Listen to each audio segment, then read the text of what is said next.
he is not truly patient, who will only suffer as far as seemeth right to himself, and from whom he pleaseth.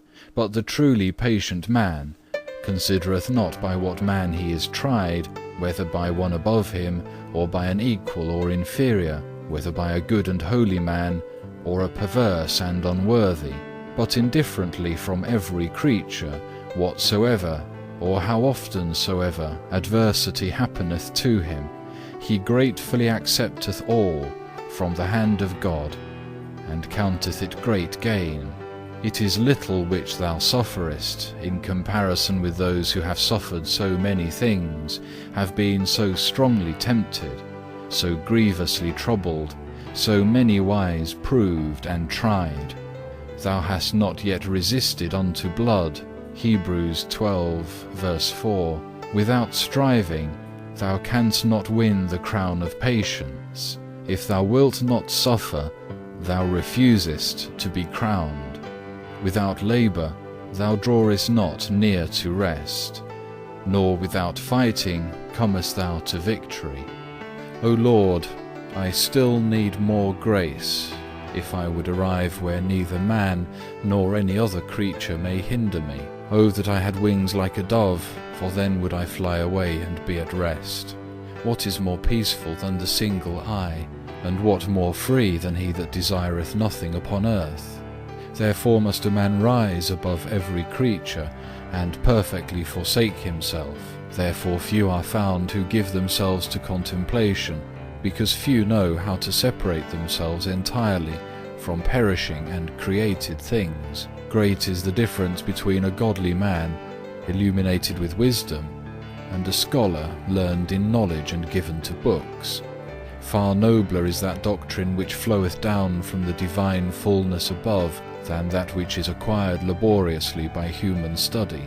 It is also a great impediment that much is made of symbols and external signs, and too little of thorough mortification.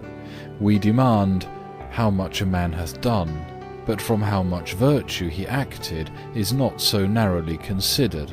We ask if he be strong, rich, handsome, clever, whether he is a good writer, good singer, good workman, but how poor he may be in spirit, how patient and gentle, how devout and meditative. On these things many are silent. Nature looketh upon the outward appearance of a man, grace turneth its thought to the heart.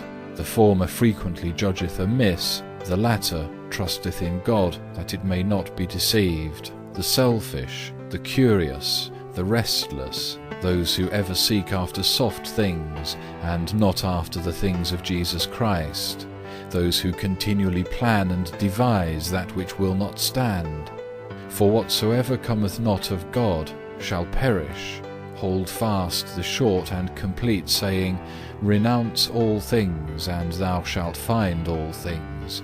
Give up thy lust, and thou shalt find rest. O Lord, this is not the work of a day, nor children's play. I counsel thee to buy of me gold tried in the fire, that thou mayest be rich. Revelation 3, verse 18. Trust not thy feeling, for that which is now will be quickly changed into somewhat else. But the wise man, attentive not to what he may feel in himself, or from what quarter the wind may blow, but that the whole intent of his mind may carry him on to the due and much desired end. For thus will he be able to remain one and the same, and unshaken, the single eye of his desire being steadfastly fixed through the manifold changes of the world. Thou art never secure in this life, but thy spiritual armour will always be needful for thee as long as thou livest.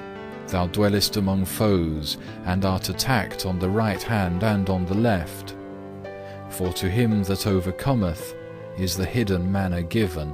Revelation 2, verse 17. Knowing that the sufferings of this present time are not worthy to be compared with the glory which shall be revealed in us.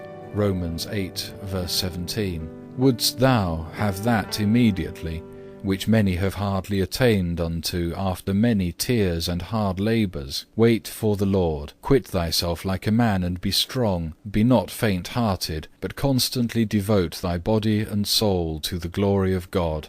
What can any man do against thee by words or deeds? He hurteth himself more than thee. Have thou God before thine eyes, and do not contend with fretful words, that thou be master and ruler of thy actions, not a slave or hireling, who stand above the present and look upon the eternal, whom temporal things draw not to cleave unto, but who rather draw temporal things to do them good service, even as they were ordained of God to do, and appointed by the master workman. For always Moses had recourse to the tabernacle for the solving of all doubts and questionings, to be delivered from the dangers and evil deeds of men. For this cause we read that Joshua and the children of Israel were deceived by the Gibeonites, that they asked not counsel at the mouth of the Lord. Joshua 9 verse 14. Thus also oughtest thou to fly to the secret chamber of thy heart. O Lord, right freely I commit all things to thee, for my planning can profit but little. O that I did not dwell so much on future events, but could offer myself altogether to thy pleasures without delay.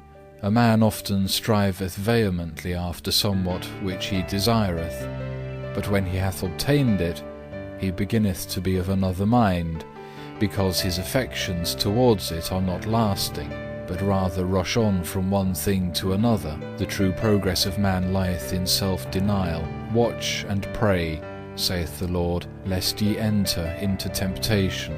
Matthew 26 verse 41. Lord, what is man that thou art mindful of him, or the Son of Man that thou visitest him?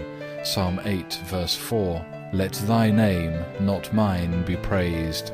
Let thy work, not mine, be magnified.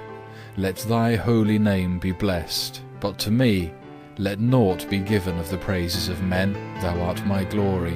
Thou art the joy of my heart. In thee will I make my boast, and be glad all the day long. But for myself let me not glory, save only in my infirmities. 2 Corinthians 12 verse 5. To thee alone be all praise, honour, power and glory, for ever and ever. Amen.